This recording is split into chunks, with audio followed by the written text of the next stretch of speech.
నమస్తే, welcome to SP news. ముందుగా headlines.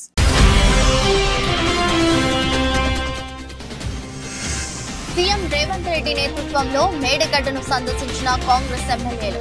KCR ధనదాహంతో కట్టిన ప్రాజెక్టు ఇవాళ బొందలగడ్డగా మారిందన్న రేవంత్.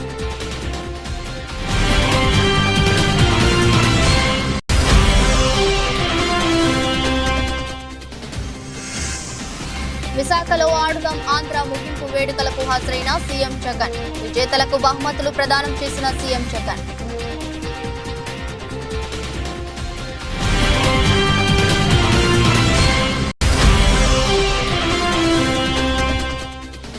అల్లాదుర్గం మండలంలోని గడి బెద్దాపూర్ బెల్ట్ షాపులపై టాస్క్ ఫోర్స్ దాడి.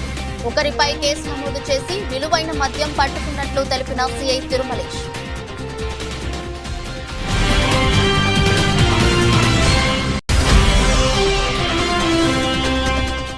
హైదరాబాద్ కుల్సుంపుర పోలీస్ స్టేషన్ పరిధిలో కలకలం. డోర్ బస్తీలో పాత కరెన్సీ నోట్లను అంటగట్టి 8 లక్షలు కాజేసిన కేటుగాళ్లు.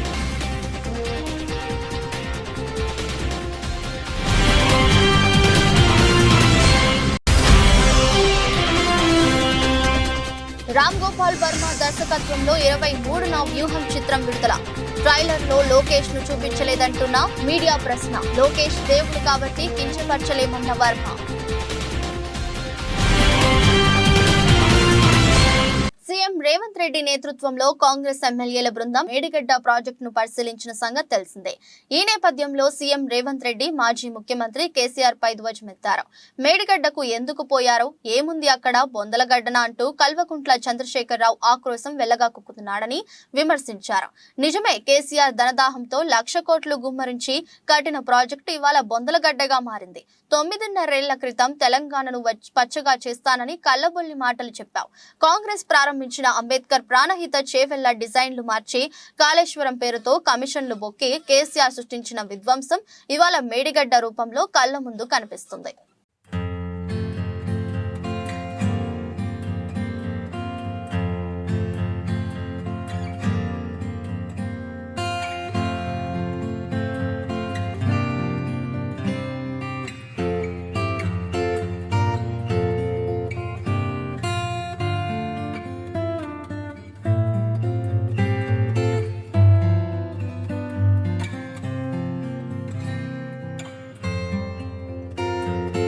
ఏపీలో డిసెంబర్ 26 నుంచి జరిగిన ఆడుదాం ఆంధ్ర క్రీడా పోటీలు నేటితో ముగిశాయి. విశాఖలోని వైఎస్ఆర్ స్టేడియంలో జరిగిన ముగింపు ఉత్సవాలకు సీఎం జగన్ హాజరయ్యారు. వివిధ క్రీడాంశాల్లో ఫైనల్స్ విజేతలకు బహుమతులు, నగదు, పురస్కారాలు అందించారు. విజేతలను అభినందించారు. కాగా ముగింపు వేడుకల నేపథ్యంలో స్టేడియం వద్ద ఏర్పాటు చేసిన లేజర్ లైటింగ్, బాణసంచా విన్యాసాలు ఆకట్టుకున్నాయి. ఈ కార్యక్రమానికి సీఎం జగన్ తో పాటు మంత్రులు రోజా, విడుదల రజని కూడా హాజరయ్యారు. దీనికి సంబంధించిన ఫోటోలను ముఖ్యమంత్రి కార్యాలయంలో సోషల్ మీడియాలో పంచుకుంది.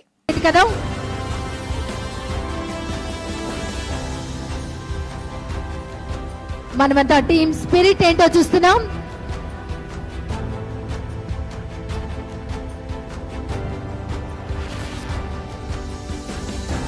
తర్వాత మహిళల విభాగంలో ఫస్ట్ దాదాపుగా 37 కోట్లకు సంబంధించిన కిట్లు గ్రామ స్థాయిలో నుంచి పోటీ పడతా ఉన్న పిల్లలందరికీ కిట్లు ఇస్తే మరో 12,21 కోట్లకు సంబంధించిన 12.221 కోట్లకు సంబంధించిన బహుమతులు ఈరోజు ఆ పోటీలో పాలుపంచుకున్న మన పిల్లలందరికీ కూడా ఈరోజు ఇవ్వడం జరుగుతూ ఉంది. ఇంతగా ప్రోత్సహిస్తూ మట్టిలో మాణిక్యాలను కనుగొనే ఈ కార్యక్రమం ఏదైతే మనం చేస్తా ఉన్నామో, ఇందులో Chennai super kings, Andhra cricket association, వీరితో పాటు మిగతా ఆటలకు సంబంధించిన సంస్థలు కూడా pro kabaddi, black hawks, volleyball, AP kho kho association, AP badminton association, ఇటువంటి వారందరూ కూడా పార్టిసిపేట్ చేస్తూ టాలెంట్ను కనుగొన్న దాదాపుగా 14 మందిని టాలెంట్ కనుగొని ఈ 14 మందిని కూడా వాళ్ళందరూ కూడా దత్తత తీసుకుని వాళ్ళందరినీ కూడా మరింత ట్రైనింగ్ ఇచ్చే దిశగా అడుగులు వేయించడం మొదలుపెట్టారు. కుల్సుంపుర పోలీస్ స్టేషన్ పరిధిలోని డోర్ బస్తీలో పాత కరెన్సీ నోట్లను అంటగట్టి 8 లక్షలు కాజేసిన కేటుగాళ్లు.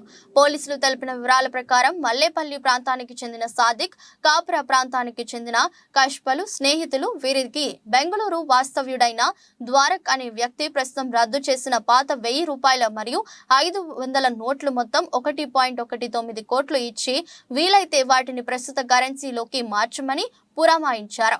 ఆ పాత నోట్లను వారిద్దరూ ఈ నెల 10వ తేదీ నాడు జియాగూడ డోర్ బస్తీలో టిఫిన్ సెంటర్ నిర్వహించే గణేష్ కు ఇచ్చి ఆ పాత నోట్లకు విపరీతమైన డిమాండ్ ఉందని, చాలా మంది వాటిని అడుగుతున్నారని, వాటిని తీసుకుని తమకు కేవలం 10 లక్షలు ఇస్తే 1.19 కోట్లు వస్తాయని చెప్పారు. దీంతో ఆశపడ్డ వ్యాపారి వారి మాయమాటలు నమ్మి తన వంతు ఇచ్చుకోలేనని 8 లక్షలు ఇచ్చి పాత నోట్లన్నీ తీసుకున్నాడు. తీసుకొని 2 రోజులు గడుస్తున్నా ఎవరు రాకపోవడంతో తాను మోసపోయానని గుర్తించి పోలీసులను ఆశ్రయించడంతో పోలీసులు నిందితులను పట్టుకుని న్యాయ నిమిత్తం కోర్టుకు తరలించారు. జియాగూడకు చెందినటువంటి గణేష్ అనునాక్తుని దగ్గరికి సాదిక్ మరియు కశ్యప్ అను 2 వ్యక్తులు వచ్చి వారి వద్ద బ్యాన్ చేయబడినటువంటి 1000 రూపాయలు మరియు 500 రూపాయల నోట్లు కరెన్సీ ఉన్నాయి. వీటికి ప్రజెంట్ మార్కెట్లో చాలా విలువ ఉంది అని చెప్పేసి ఇతనికి మాయమాటలు చెప్పి కోటి రూపాయల పాత నోట్లను 8 లక్షలకు ఇతనికి విక్రయించడం జరిగింది. గణేష్ అతను కూడా 8 లక్షలు వెంబడే తెలిసిన వాళ్ళ దగ్గర ఆన్లైన్ ట్రాన్సాక్షన్ తెప్పించుకొని కశ్యప్ మరియు సాదిక్ అన్నతని వారికి 8 లక్షలు చెల్లించి 1,19,00,000 రూపాయలను 1000 రూపాయల నోట్లు మరియు 500 రూపాయల నోట్లను తీసుకొని తన దగ్గర ఉంచుకోవడం జరిగింది. ఈ విషయంలో 1 డే తర్వాత ఇతనికి తాను మోసపోయినా అని గ్రహించి పోలీసులకు తెలియజేయగా వెంబడే పోలీసులు కశ్యప్ను సాదక్ను పట్టుకొని డబ్బుల గురించి ఆరోధియగా ద్వారక అన్న తను బెంగళూరుకు సంబంధించిన వ్యక్తి ఈ నోట్లు ఇవ్వడం జరిగిందని చెప్పిండు. వీళ్ళ ముగ్గురు మీద కేసు నమోదు చేసుకొని దర్యాప్తు చేస్తున్నాం. చేబ్రోలు నందు వైఎస్ఆర్ ఆసరా కార్యక్రమంలో పాల్గొని అర్హులైన డ్వాక్రా అక్క చెల్లెమ్మలకు చెక్కులు పంపిణీ చేసిన శాసనసభ్యులు కిలారి వెంకట్రోసయ్య. ఈ సందర్భంగా మాట్లాడుతూ సీఎం జగన్మోహన్ రెడ్డి ప్రజా సంకల్ప యాత్రలో గత టీడీపీ ప్రభుత్వంలో ఈ రాష్ట్ర ప్రజల పడుతున్న ఇబ్బందులను, వారి కష్టాలను నేరుగా తెలుసుకుని ఆయన అధికారంలోకి వస్తే ఈ రాష్ట్రంలో నవరత్నాల ద్వారా సుపరిపాలన సాగిస్తారని హామీ ఇచ్చిన నేపథ్యంలో ఎన్నికల మేనిఫెస్టోలో ఇచ్చిన హామీల్లో 98% నెరవేర్చారని స్పష్టం చేశారు. గత టీడీపీ ప్రభుత్వంలో చంద్రబాబు నాయుడు మహిళలను ఎంతగానో మోసం చేశారని, డ్వాక్రా అక్క చెల్లెమ్మలకు డ్వాక్రా రుణమాఫీ మొదలుకొని బ్యాంకులో పెట్టిన బంగారం తీసుకొచ్చి ఇస్తానని ఎన్నికల్లో హామీలు ఇచ్చి అధికారం చేపట్టినాక మహిళలను నిండా ముంచారని, కానీ సీఎం జగన్ తన ప్రజా సంక్షేమ పాలనలో మహిళలకే పెద్దపీట వేస్తూ అన్ని సంక్షేమ కార్యక్రమాలలో వారికి అత్యధిక ప్రాధాన్యతను అందించి మహిళా సాధికారతకు ఎంతగానో కృషి చేస్తున్నారని తెలిపారు. జగన్మోహన్ రెడ్డి గారి లాగా 170 మందికి లబ్ధి చేకూర్చాలి, ప్రతి కుటుంబం ఆర్థికంగా బలోపేతం కావాలనే ఆలోచన మీరు ఒక్కసారి గమనించాల్సినట్టు వస్తా ఉన్నా. డబ్బులు ఎక్కువ ఇవ్వట్లా, మీ అందరి కుటుంబాలు ఆర్థికంగా బలోపేతం కావాలి. రూపాయి లేని కాలు బయట పెడితే రూపాయి లేని ఎక్కడ లేదు, పైసా పై పరమాత్మ అయ్యి అంటారు చూసారు. ఎట్లా రూపాయలు అయితే ఏ పని అవ్వదు. మరి రూపాయి రావాలంటే ఎట్లా, ఏ విధంగా సంపాదిస్తా ఉన్నారు? 2019 జగన్మోహన్ రెడ్డి గారు రాకముందు ఏంటి పరిస్థితి ఒకసారి ఆలోచించండి. మీ కుటుంబ ఆర్థిక పరిస్థితి, ఈ రోజు మీ కుటుంబ ఆర్థిక పరిస్థితి. ఇవాళ రాష్ట్రంలో 100కి 51 మంది మహిళలే ఉన్నారు, 49 మంది పురుషులు. గుంటూరు విద్యానగర్ తన కార్యాలయంలో శాసన మండలి సభ్యులు ప్రభుత్వ విప్ జంగా కృష్ణమూర్తి మీడియా సమావేశం నిర్వహించారు. ఈ సందర్భంగా వారు మాట్లాడుతూ మాజీ మంత్రి అనిల్ కుమార్ యాదవ్ నాపై విమర్శలు చేస్తున్నాడు. నాకు ఎవరో స్క్రిప్ట్ ఇచ్చారని, వెనుక ఉండి వేరే వారు నడిపిస్తున్నారని అనడం అజ్ఞానమని, సంపాదన పదవుల కోసం నేను రాజకీయాల్లోకి రాలేదని, 4 సంవత్సరాల్లో భజన చేస్తుంది ఎవరు అందరికీ తెలుసని, అనిల్ కుమార్ యాదవ్ కి నా గురించి విమర్శించే అర్హత లేదని, ఎవరి మెప్పు లబ్ధి కోసం నేను రాజకీయాలు చేయలేదని, వైఎస్ రాజశేఖర రెడ్డికి భారతరత్న ఇవ్వాలని పిడుగురాళ్ల నుండి గాంధీ భవన్ వరకు ర్యాలీగా వెళ్లామని ఈ సందర్భంగా తెలిపారు. పేద వర్గాలకు సంబంధించిన వాళ్ళు ఈ దేశ సంపదలో భాగం కావాలి. ఈ దేశంలో అన్ని విధాలుగా అభివృద్ధి చెందాలి. ఆర్థికంగా కానివ్వండి, సామాజికంగా కానివ్వండి, రాజకీయంగా కానివ్వండి, చెందాలన్న ఆలోచన విధానంతో ఒక పేద వర్గానికి సంబంధించి ఒక బడుగు బలహీన వర్గాలకు సంబంధించినటువంటి నాయకులుగా ఈ రోజున నేను ఏం మాట్లాడుతున్నాం, ఎంపీకి సంబంధించినటువంటి పదవి ఇస్తానన్నాడు, తీసుకోవట్లేదు అనే పరిస్థితి మాట్లాడాం. అదే చెప్తున్నా, నేను పదవుల కోసం రాజకీయాలకు రాలేదు. నేను మాట్లాడిందో ఒకటే, బీసీలకు సంబంధించి పదవులు ఇవ్వలేదనే మాట ఎక్కడ మాట్లాడలేదు. పదవులు ఇచ్చారు, కానీ పదవులకు తగ్గట్టు గౌరవం కానివ్వండి, పదవులకు సంబంధించినటువంటి పవర్స్ సంబంధించి వాళ్ళ అధికారాన్ని రాజ్యాంగంలో కానివ్వండి, అదేవిధంగా అధికారంలో కావాలని భాగస్వాములు కావాలంటే తగిన ప్రాధాన్యత కూడా ఇవ్వాలి. ఆ ప్రాధాన్యత ఇస్తున్నారా లేదని నేను ప్రశ్నించాను. నేను ఈరోజు చెప్తాం కాదు, వాస్తవాన్ని చెప్పాల్సిన బాధ్యత బడుగు బలహీన వర్గాల ప్రతినిధిగా. ఈరోజు నాకు బీసీకి సంబంధించి ఎమ్మెల్సీ పదవి ఇచ్చారంటే అది రాష్ట్రంలో ఉన్నటువంటి బీసీ వర్గాలు. మెదక్ జిల్లా అల్లాదుర్గం మండలంలోని గడి పెద్దాపూర్ 161 జాతీయ రహదారి పక్కన ఉన్న కిరాణా దుకాణంలో మద్యం విక్రయాలు చేపడుతున్నారని సమాచారం మేరకు జిల్లా టాస్క్ ఫోర్స్ సిఐ తిరుమలేష్ మంగళవారం రాత్రి బెల్ట్ షాపులపై దాడులు నిర్వహించి అమ్మకానికి నిల్వ ఉంచిన 32 లీటర్ల మద్యం బాటిళ్లను స్వాధీనం చేసుకుని స్థానిక పోలీస్ స్టేషన్లో అప్పగించినట్లు తెలిపారు. మద్యం సీజ్ చేసి బెల్ట్ షాపు యజమాని కృష్ణ గౌడ్ పై కేసు నమోదు చేసి దర్యాప్తు చేస్తున్నట్లు అల్లాదుర్గం ఎస్ఐ ప్రవీణ్ రెడ్డి తెలిపారు. వాటి విలువ సుమారు 12,000 రూపాయలు ఉంటుందని అన్నారు.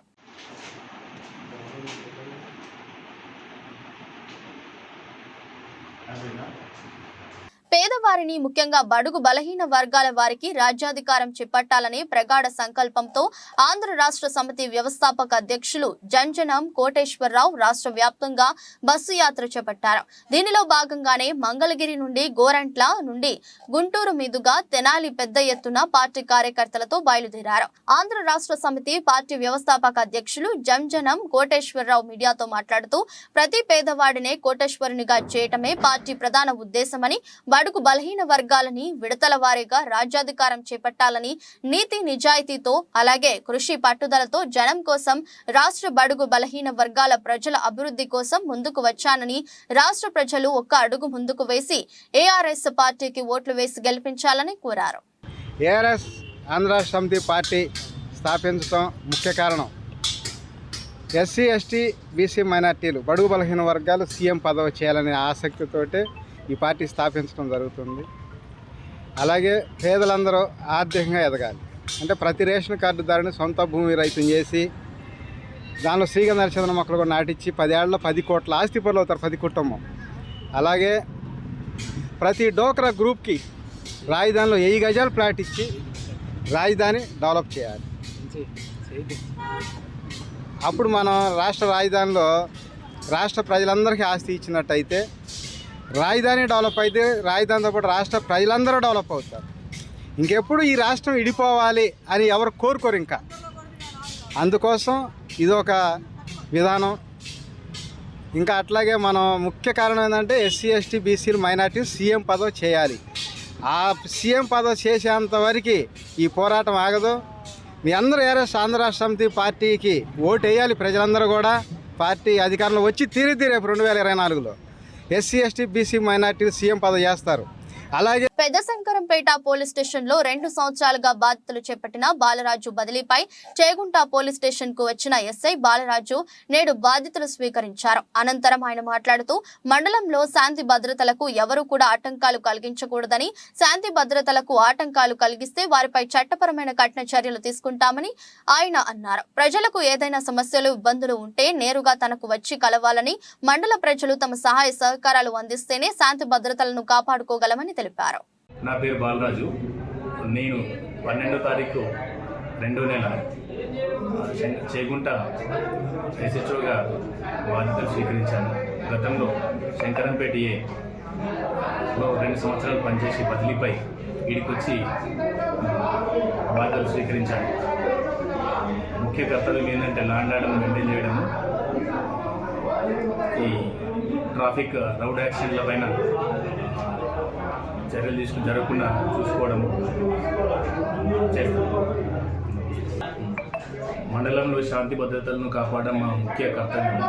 ఆ శాంతి భద్రతలకు విఘాతం కలిగించాలని ఎవరైనా పాల్పడితే వాళ్ళపైన చట్టపరమైన కఠిన చర్యలు తీసుకోవడం ఎలాంటి వెనుకడ వేయమని చెప్పి ఈ మీడియా ముఖంగా తెలియజేస్తున్నాను. దీనికి తగిన సహాయ సహకారాలు మీడియా అండ్ మిగతా మండల ప్రజలు కూడా సహకరించాలని చెప్పి కోరుకుంటున్నాను. నమస్తే. పెందుర్తి మండలం సుజాత నగర్ 97వ వార్డ్ సప్తగిరి నగర్ లో బుధవారం సాయిబాబా గుడి నిర్మాణానికి స్థానిక MLA Annamreddy Adeep Raju Saptagiri Nagar area welfare association ప్రతినిధులతో కలిసి శంకుస్థాపన చేశారు. ఈ సందర్భంగా ఎమ్మెల్యే మీడియాతో మాట్లాడుతూ షిరిడి సాయిబాబా నిర్మాణానికి తన వంతుగా ₹1,00,000 అందిస్తున్నానని ప్రకటించారు. బాబా ఆలయ నిర్మాణం అయ్యేంత వరకు పూర్తిగా సహకరిస్తానని ఆలయ కమిటీకి ఎమ్మెల్యే ఆదిప్ రాజ్ భరోసా ఇచ్చారు. ఈ కార్యక్రమంలో ఆలయ committee president Veeroti Rambabu, vice president Mohan, ఆలియా కమిటీ మెంబర్లు లక్ష్మణ్, శ్రీనివాసరావు, శంకర్రావు, విజయలక్ష్మి, హర్షవర్ధన్, అరవింద్, అఖిల్, చంద్రశేఖర్, రావు, సత్యనారాయణ, తిరునాథ్ తదితరులు పాల్గొన్నారు. మరి ఇవాళ సప్తగిరి నగర్ ప్రాంతం ప్రజలందరూ కూడా మరి ఎప్పటి నుంచో వాళ్ళందరి తాలూకు ఆకాంక్ష, చిరకాల కోరికని చెప్పి అనుకోవాలి. ఇవాళ శ్రీ శ్రీ శ్రీ సద్గురు షిరిడి సాయిబాబా స్వామివారి ఆలయం నిర్మించుకోవాలి అని చెప్పి వాళ్ళందరూ ఎప్పటి నుంచో కూడా వాళ్ళు సంకల్పించారు. అయితే ఈరోజు ఆ బాబా గారి ఆశీస్సులు మరి ఆయన ఆశీర్వచనం ఉండడం వల్ల ఇంత మంచి కార్యంలో పాల్గొనేటువంటి అవకాశం ఈరోజు నాకు స్వామివారి బాబా గారు కల్పించారు. ఖచ్చితంగా ఒక మంచి ఆలయం ఈ ప్రాంతం అంతట్లో కూడా భక్తులందరికీ కూడా అందుబాటులో ఉండేటువంటి విధంగా ఒక మంచి ఆలయం నిర్మించడానికి పూర్తి సహాయ సహకారాలు ఒక ఎమ్మెల్యేగా కాదు, ఒక బాబా గారు భక్తుడిగా అదీప్ రాజుగా నేను ఎప్పుడు కూడా ముందుంటానంటున్నది నేను తెలియజేసుకుంటూ ఆ బాబా గారి ఆశీస్సులు ఈ ప్రాంతం మీద, ఈ ప్రాంత ప్రజలందరి మీద కూడా ఉండాలి. ప్రతి ఒక్కరూ అష్టైశ్వర్యాలతో ఆరోగ్యాలతో ఆనందంగా ఉండాలని చెప్పి మనస్ఫూర్తిగా బాబా గారిని వేడుకుంటూ సెలవు. అత్త సొమ్ము అల్లుడు దానం చేసినట్లు ఉంది కాంగ్రెస్ పార్టీ నేతల తీరు అని, ఉపాధి హామీ నిధులను కేంద్ర ప్రభుత్వం మంజూరు చేస్తే కాంగ్రెస్ పార్టీ నేతలు మేము చేశామని మీడియా సమావేశాలు నిర్వహించి పబ్లిసిటీ చేసుకోవడం ఏంటని బీజేపీ పార్టీ కొల్చారం మండల అధ్యక్షుడు పాతూరి దయాకర్ గౌడ్ ప్రశ్నించారు. బుధవారం నాడు కొల్చారం గ్రామంలో బీజేపీ నేతలు మీడియా సమావేశం ఏర్పాటు చేశారు. స్థానిక కాంగ్రెస్ నేతల తీరుపై తీవ్ర ఆగ్రహం వ్యక్తం చేశారు. ఈరోజు భారతీయ జనతా పార్టీ కొల్చారం శాఖ ఆధ్వర్యంలో పాత్రికేయ సమావేశం నిర్వహించడం జరిగింది. మరి దీని యొక్క ముఖ్య ఉద్దేశం ఏంటంటే, మొన్న కొల్చారం మండల కాంగ్రెస్ పార్టీ ఆధ్వర్యంలో పాత్రికేయ సమావేశం నిర్వహించి మరి అవగాహన రాహిత్యంతో మరి తెలుసో తెలియక కొన్ని అబద్ధాలు మాట్లాడడం జరిగింది. మరి అదేవిధంగా మేము ఈరోజు ఆ అబద్ధాలు ప్రజలకు తెలియజేయాలనేటువంటి ఉద్దేశంతో ఈ పాత్రికేయ సమావేశం నిర్వహించడం జరుగుతుంది. మరి కొల్చారం మండల కాంగ్రెస్ పార్టీ అధ్యక్షుడు మల్లేశం గౌడ్ గారు మాట్లాడుతూ, రేవంత్ రెడ్డి గారు 80 లక్షల రూపాయలు కొల్చారం మండలంలో వివిధ గ్రామాలలో సీసీ రోడ్లకై కేటాయించారని చెప్పడము పచ్చి అబద్ధంగా మేము చెప్పడం జరుగుతుంది.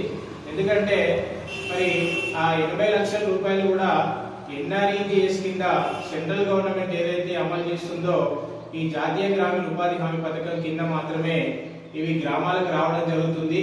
కానీ వారు రేవంత్ రెడ్డి గారికి కృతజ్ఞతలు తెలపడం, మరి దాంట్లో వారు ఆవుల రాజిరెడ్డి గారు కూడా కృతజ్ఞతలు తెలియజేశారు.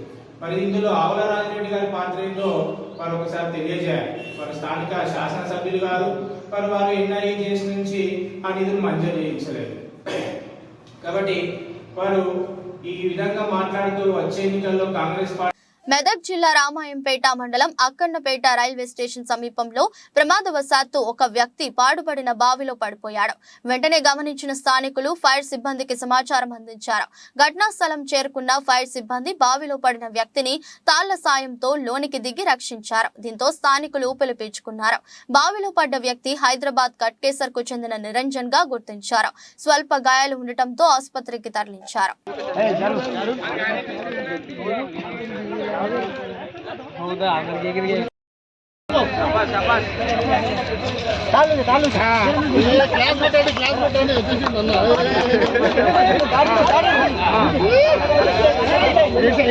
వికారాబాద్ నుంచే వికలాంగులను విస్మరిస్తున్న ముఖ్యమంత్రి రేవంత్ రెడ్డి సర్కార్కు వికలాంగుల తడాకా చూపిస్తామని భారత వికలాంగుల హక్కుల పరిరక్షణ సమితి రాష్ట్ర అధ్యక్షులు గిద్దె రాజేష్ అన్నారు. వికారాబాద్ జిల్లా కేంద్రంలో నిర్వహించిన భారత వికలాంగుల హక్కుల పరిరక్షణ సమితి వికారాబాద్ జిల్లా ముఖ్య కార్యకర్తల సమావేశానికి ముఖ్య అతిథులుగా హాజరైన భారత వికలాంగుల హక్కుల పరిరక్షణ సమితి రాష్ట్ర అధ్యక్షులు గిద్దె రాజేష్ కార్యక్రమాన్ని ఉద్దేశించి మాట్లాడుతూ తెలంగాణ రాష్ట్రంలో అనేక హామీలతో అధికారంలోకి వచ్చిన కాంగ్రెస్ పార్టీ వికలాంగులకు ఇచ్చిన హామీలను అమలు చేసేందుకు మినిమేషాలు లెక్కిస్తుందని, వికలాంగుల సంక్షేమ శాఖకు మంత్రిని కూడా నియమించలేని దౌర్భాగ్య స్థితిలో రేవంత్ రెడ్డి సర్కారు ఉందని, అధికారంలోకి వస్తే ఆర్టీసీలో వికలాంగులకు ఉచిత ప్రయాణమన్న ముఖ్యమంత్రి హామీని అమలు చేసేందుకు ఎందుకు వెనకాడుతున్నారో చెప్పాలని తెలిపారు. దయచేసి మిత్రులారా ఆలోచన చేయండి. వికారాబాద్ నుంచి మరి వికలాంగుల రాజకీయ యుద్ధం మనం ప్రారంభించాల్సినటువంటి అవసరం ఉన్నది. ఎందుకంటే ఒక్కసారి ఈ రాష్ట్రానికి ముఖ్యమంత్రి ఏ జిల్లా నుంచి వహిస్తున్నా మీకు కూడా తెలుసు. ఈ రాష్ట్రానికి మరి ముఖ్యమంత్రి ఉన్నటువంటి రేవంత్ రెడ్డి గారు ఈ వికారాబాద్ జిల్లా నియోజకవర్గంలో ఈ వికారాబాద్ జిల్లాలో ఉన్నటువంటి కొడంగల్ నియోజకవర్గం నుంచి ప్రాతినిధ్యం వహిస్తుండు. ఇటీవల కాలంలోనే వికలాంగుల దినోత్సవం జరిగింది. కొడంగల్ నియోజకవర్గం వికారాబాద్ జిల్లాలో వికలాంగుల దినోత్సవం జరిగిన సందర్భంలో కొడంగల్ నియోజకవర్గ శాసనసభ్యుని హోదాలో ముఖ్యమంత్రి గారు పాల్గొనాలి. ఈ రాష్ట్ర ముఖ్యమంత్రి హోదాలో కూడా ముఖ్యమంత్రి గారు పాల్గొనాలి. కానీ వికలాంగుల సమాజం మీద వివక్ష కారణంగానే ఆనాడు జరిగినటువంటి వికలాంగుల దినోత్సవంలో ముఖ్యమంత్రి రేవంత్ రెడ్డి గారు పాల్గొనలేదని చెప్పేసి నేను చెప్తున్నా. ఎందుకు చెప్తున్నానంటే ఒక్కసారి ఆలోచన చేయండి. ఇదే కాంగ్రెస్ పార్టీ ఎన్నికల సందర్భంలో ఆనాడు పిసిసి అధ్యక్షుని హోదాలో ముఖ్యమంత్రి ఉన్నటువంటి రేవంత్ రెడ్డి గారే స్పష్టంగా మీడియా ముందు ఆ రోజు కాంగ్రెస్ పార్టీ ఇచ్చేటటువంటి హామీల్లోనే చెప్పిండు, అధికారంలోకి వస్తే ఆర్టీసీలో వికలాంగులకు 100% రాయితీ ఇస్తాం, ప్రయాణం ఇస్తామని చెప్పేసి ముఖ్యమంత్రి రేవంత్ రెడ్డి గారు ఆ రోజు హామీ ఇచ్చిండు. పిసిసి అధ్యక్షుని హోదాలో మిత్రులారా ఆలోచన చేయండి. ఇక్కడ ఉన్నటువంటి ప్రతి ఒక్కరు కూడా ఆలోచన చేయండి. ఎవరికి ఇచ్చిన ఉచిత రవాణా ఒక్కసారి ఆలోచన చేయండి. వికలాంగుల సమాజానికి ఉచిత రవాణా వచ్చిందా? ఇంతవరకు కూడా రాలే. అంటే ఎందుకు వికలాంగుల సమాజాన్ని స్మరిస్తుండో ముఖ్యమంత్రి రేవంత్ రెడ్డి గారు ఇక్కడ ఉన్నటువంటి వికారాబాద్ ప్రాంత ప్రజలు వికలాంగుల సమాజానికే కాదు ఈ రాష్ట్రంలో ఉన్న ప్రతి ఒక్క వికలాంగుల సమాజానికి కూడా మరి రేవంత్ రెడ్డి గారు సమాధానం చెప్పాలి. వికారాబాద్ నుంచే వికలాంగుల తడాకా ఏదో ఈ రాష్ట్ర ముఖ్యమంత్రి రేవంత్ రెడ్డి గారు చేస్తున్నాం. అడుగడుగున వికలాంగుల సమాజాన్ని అవమానపరుచుకుంటూనే పోతున్నారు నాయకులు. ఆనాడు ఉన్నటువంటి కేసీఆర్ 10 ఏళ్ల పరిపాలనలో ఏనాడు కూడా వికలాంగుల దినోత్సవంలో పాల్గొనలే. మరి ఇక్కడ ఉన్నటువంటి ముఖ్యమంత్రి గారైనా కొంత సానుభూతి చూపుతారు, మన సమస్యల పట్ల కొత్త గొప్ప ఆలోచన చేస్తారని చెప్పేసి కొత్త సర్కారు కూడా ఇవాళ రేవంత్ రెడ్డి 100% చెప్తున్నాం. ఆయన గుండె మీద చేసుకొని చెప్పాలి. రేవంత్ రెడ్డి ముఖ్యమంత్రి సీట్ లో కూర్చోడానికి కారణం వికలాంగుల సమాజం, వికలాంగుల సంక్షేమ శాఖలో భద్రాద్రి కొత్తగూడెం జిల్లా అశ్వాపురం మండలం గొందిగూడెం గిరిజన ఆశ్రమ పాఠశాలలో మనుగూరు డిగ్రీ కళాశాల ప్రిన్సిపాల్ మరియు NSS coordinator doctor B Srinivas NSS శిక్షణ క్యాంపు నిర్వహిస్తున్నారు. ఈ సందర్భంగా గొందిగూడెం గ్రామ పెద్ద పాయం సర్వేశ్వరరావు మాట్లాడుతూ తమ పొలాల మధ్యలో నుంచి పారుతున్న ఇసుక వాగుపై చెక్ డ్యాం నిర్మాణం చేస్తే రైతులు పంటలను పండించుకోవచ్చునని, అదేవిధంగా జంతువులకు పక్షులకు తాగునీరు భూగర్భ జలాలు కూడా పెరుగుతాయని తెలిపారు. నమస్తే, నా పేరు doctor B Srinivas, principal and NSS program officer, government degree college Manuguru. నేను గత 12వ తారీఖు నుండి నిర్వహించబడ్డ ఈ యొక్క జాతీయ సేవా పథకం గొందిగూడెం విలేజ్ని నేను రావడం జరిగింది. నేను ట్రైబల్ వెల్ఫేర్ స్కూల్లో అకామిడేషన్ ఉన్నారు 58 మంది విద్యార్థులతోని 18వ తారీఖు నాడు ముగింపు కార్యక్రమం ఉంది. అందులో భాగంగా ఇక్కడ విలేజ్ వాళ్ళ యొక్క సహకారంతో, మీడియా మిత్రుల యొక్క సహకారంతో ఇక్కడ ఉన్న సమస్యను నేను కొంచెం నా దృష్టికి వచ్చింది కాబట్టి మా యొక్క ఎన్ఎస్ఎస్ అధ్యయనం ద్వారా, పెద్దవాళ్ళ యొక్క సలహాల ద్వారా, అశోకపురంలో ఉన్న ప్రముఖుల ద్వారా, అందరి ద్వారా సహకారం ద్వారా నేను ఈ చిన్న పరిష్కారం ఉంది. విషయం ఏంటంటే ఈ యొక్క తుమ్మల చెరువు నుండి వచ్చిన వాటరు అని గోదావరిలో వెళ్తుంది. ఈ నెల 21వ తేదీన శ్రద్ధా దాస్ న్యూ మెగా లాంచింగ్ కార్యక్రమం శిల్పకళా వేదికలో నిర్వహిస్తున్నట్లు ఆమె తెలిపారు. భాగ్యనగర ప్రజలు అవకాశాన్ని వినియోగించుకొని కార్యక్రమానికి రావాలని పిలుపునిచ్చారు. హాయ్ హలో నమస్తే, నేను మీ శ్రద్ధా దాస్.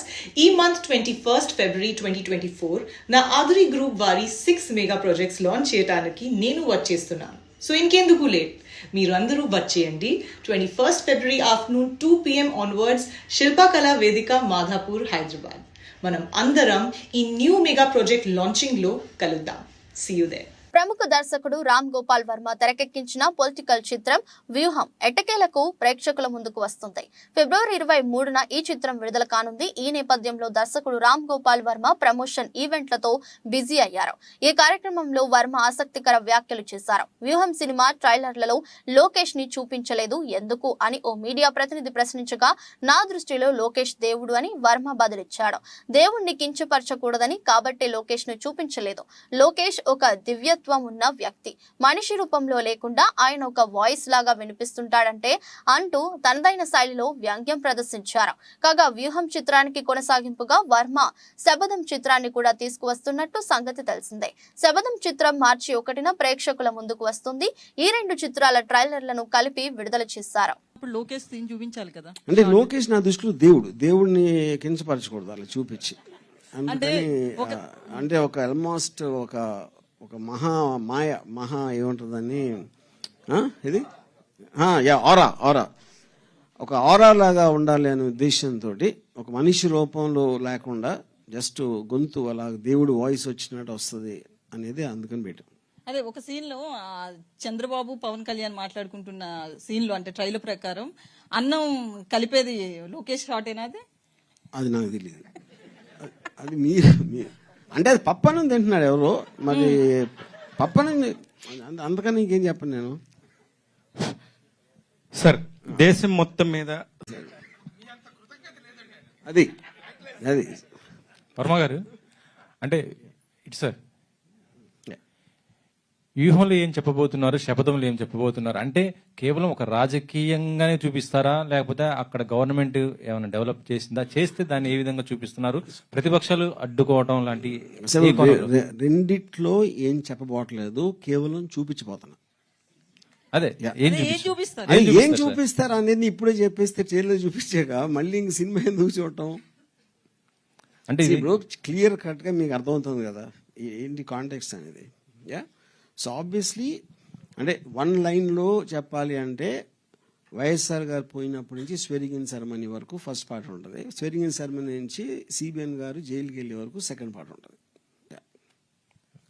సో ఓవరాల్ గా ట్రైలర్ లో చూస్తే 2 ట్రైలర్లు మిక్స్ చేసిన దాంట్లో ఎక్కడా కూడా లోకేష్ కనిపించట్లేదు. మీకు అంత ప్రేమ ఉన్నప్పుడు లోకేష్ సీన్ చూపించాలి కదా. అంటే లోకేష్ నా దృష్టిలో దేవుడిని కించపరచకూడదు అలా చూపించి. అంటే ఒక ఆల్మోస్ట్ ఒక మహా ఏముంటుందని ఇది ఆరా ఒక ఆరా లాగా ఉండాలి అనే ఉద్దేశంతో ఒక మనిషి రూపంలో లేకుండా జస్ట్ గొంతు అలా దేవుడు వాయిస్ వచ్చినట్టు వస్తుంది అనేది అందుకని. దేశీయ స్టాక్ మార్కెట్లు ఈ రోజు లాభాల్లో ముగిశాయి. అంతర్జాతీయ మార్కెట్లలోని సానుకూలతలు ఇన్వెస్టర్ల సెంటిమెంట్ ను బలపరిచాయి. ఈ రోజు ట్రేడింగ్ ముగిసే సమయానికి సెన్సెక్స్ 483 పాయింట్లు లాభపడి 71,555కి పెరిగింది. నిఫ్టీ 122 పాయింట్లు పుంజుకొని 21,743 వద్ద స్థిరపడింది. మరోవైపు పేటీఎం మాతృ సంస్థ 97 కమ్యూనికేషన్స్ లిమిటెడ్ షేర్ల పతనం ఈ రోజు కూడా కొనసాగింది. ఈ రోజు మరో 10% నష్టపోయిన పేటీఎం షేర్లు 380 వద్ద ముగిశాయి. అమెరికా డాలర్లతో పోలిస్తే ఇండియా కరెన్సీ మారకం విలువ 83.01గా ఉంది. BSE Sensex top gainers ICICI bank 2.46%, axis bank 2.30%, Wipro 2.14%, NTPC 1.83%, Kotak bank 1.58%. Top losers UltraTech cement, Mahindra and Mahindra, Titan, Tata Motors, ITC. వార్తలు ముగించే ముందు మరోసారి హెడ్లైన్స్.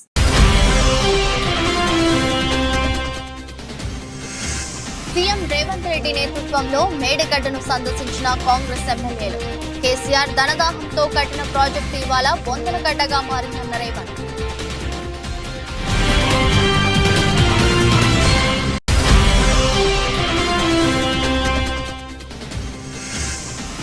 విశాఖలో ఆడుదాం ఆంధ్ర ముగింపు వేడుకలకు హాజరైన సీఎం జగన్. విజేతలకు బహుమతులు ప్రదానం చేసిన సీఎం జగన్.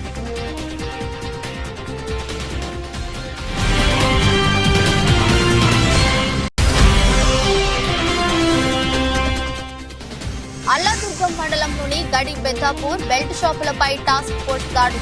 ఒకరిపై కేసు నమోదు చేసి విలువైన మద్యం పట్టుకున్నట్లు తెలిపిన సీఐ తిరుమలేష్.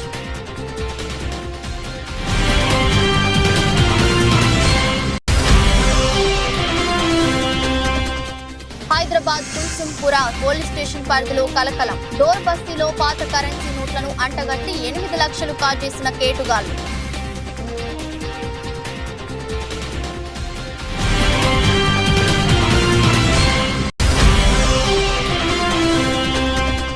రామ్ గోపాల్ వర్మ దర్శకత్వంలో 23న వ్యూహం చిత్రం విడుదల. ట్రైలర్ లో లోకేష్ ను చూపించలేదంటున్న మీడియా ప్రశ్న. లోకేష్ దేవుడు కాబట్టి కించపరచలేమన్న వర్మ.